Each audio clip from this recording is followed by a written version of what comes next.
Namatay ang isang grade 4 pupil sa San Nicolas, Pangasinan matapos siyang mabundol ng motorsiklo habang tumatawid sa kalsada.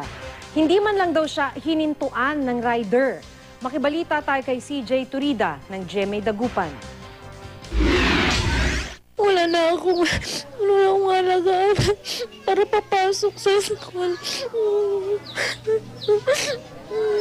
Sana naman po kung saan ka makonsensya po sana siya.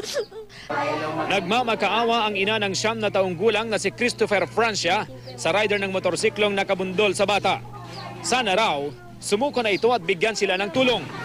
Nabundol ang grade 4 pupil sa kalsadang bahagi ng Barangay San Roque Zone 2 sa San Nicolas, Pangasinan. Papatawid daw ito sa kalsada ng madisgrasya.